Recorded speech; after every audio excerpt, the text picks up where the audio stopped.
LKI ini memuat golongan F dan golongan H. Siapa? PKI-PKI yang masih aktif dan mereka ada di instansi tertentu, lembaga tertentu. Jadi sekarang kelompok anak orang PKI itu semakin percaya diri. Orang PKI jadi berani karena orang-orang yang kita yang bukan PKI masih nanya terus, PKI-nya mana?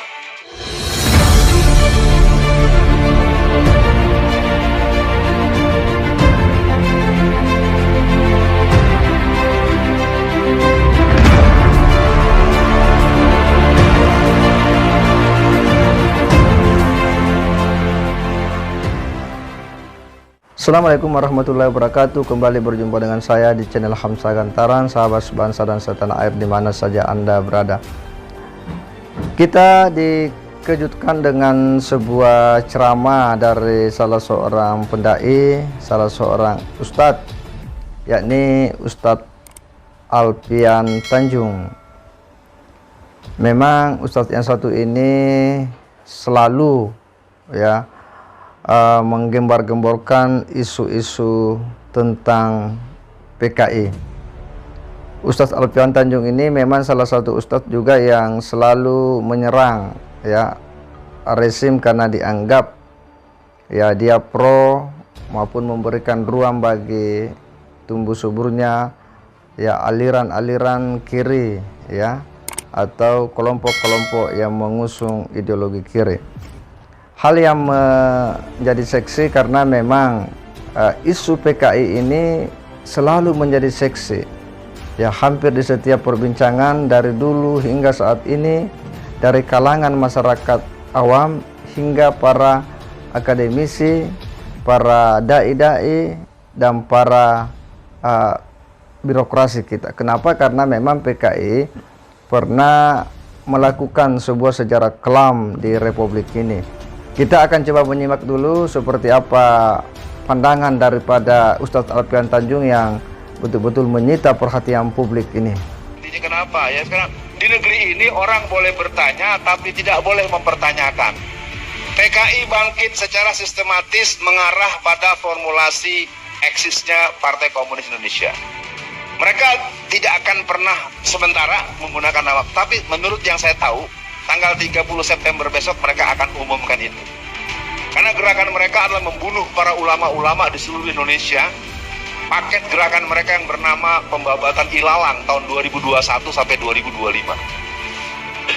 Lalu ada tanya lagi, Ustadz Alfian kok berani ngomong begitu? Kalau kagak tahu gua kagak ngomong. Gitu aja udah. Bagaimana Kongres PKI yang ke-8? Kongres PKI yang ke-8 itu di Sukabumi Selatan tahun 2000. Kongres PKI yang ke-9 di Cianjur Selatan tahun 2005. Kongres PKI yang ke-10 di Magelang tahun 2010. Kongres PKI yang ke-11 di Banyumas tahun 2015. PKI, Pak. Ada ADART-nya.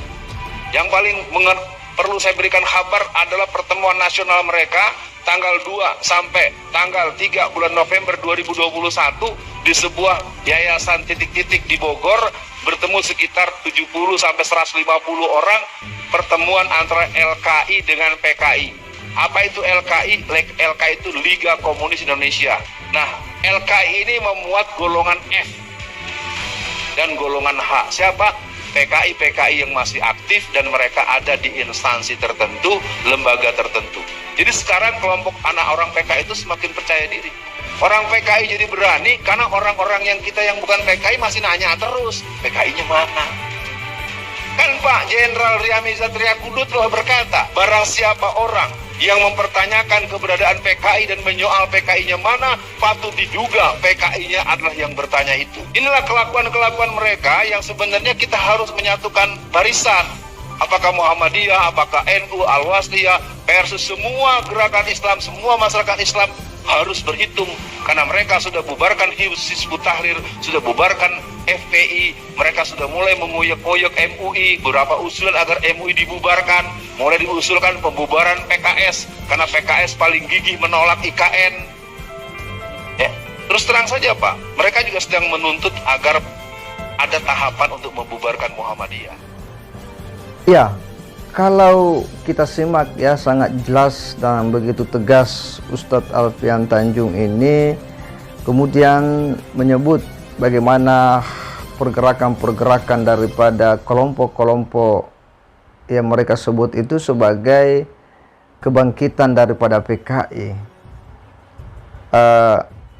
Kita sebenarnya merasa sedih dengan situasi ini, dan juga berita ini memang berita yang sangat mengerikan dan menakutkan, karena itu akan mengingatkan kita pada memori masa lalu ketika PKI melakukan pemberontakan, dan bagaimana tahun 65-66 itu ya terjadi tragedi kemanusiaan yang besar karena pemberontakan yang dilakukan oleh Partai Komunis Indonesia.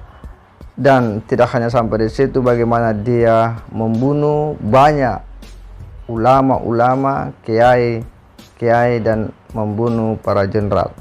Di satu sisi itu kemudian menimbulkan respon yang cukup tegas dari NU, khususnya Gerakan Pemuda Ansor, untuk kemudian tampil membasmi dan memberantas mereka hingga ke akar-akarnya.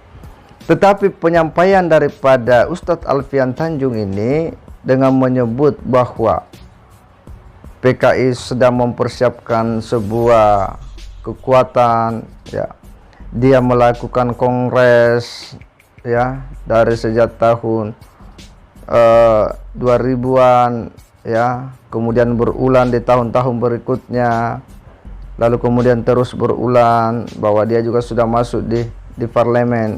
Ini kan harus dilihat secara lebih objektif ya.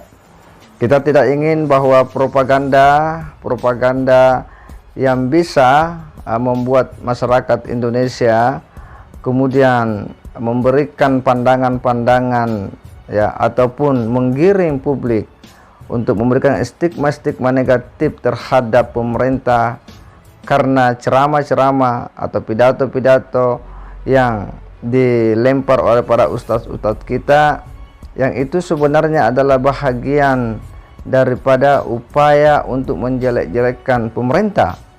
Jadi bahwa kemudian ada data-data ya, ini harus dipertanggungjawabkan.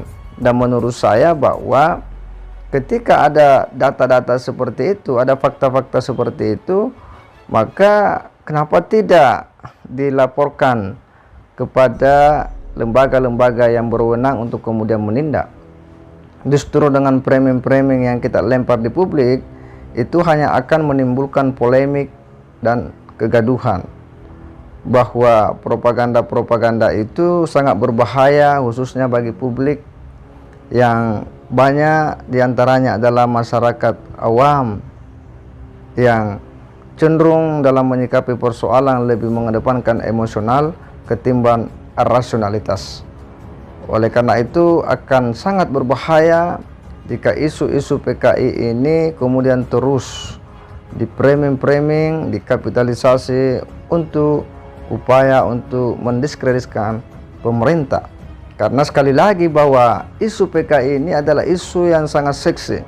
Dia tidak bisa hilang di benak masyarakat Indonesia, karena selama 32 tahun Orde Baru, peristiwa PKI sudah dibuatkan drama film yang betul-betul sangat menyentuh hati perasaan kita akan sebuah peristiwa kejam yang dilakukan oleh Partai Komunis Indonesia.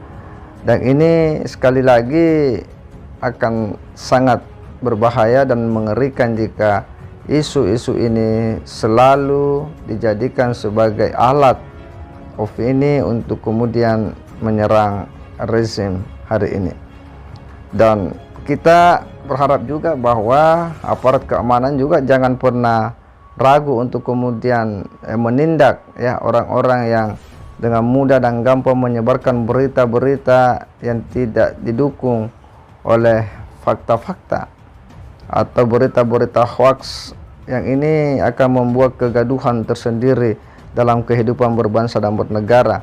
Akan susah kita membangun sebuah kerukunan antar umat, antar warga, jika kemudian masih ada kelompok-kelompok yang selalu menuding yang kelompok-kelompok lain ya Akan susah kita membangun persatuan warga bangsa di tengah-tengah upaya-upaya kelompok-kelompok tersendiri yang selalu menyerang ya kelompok-kelompok lain sebagai cap-cap PKI lah dan sebagainya.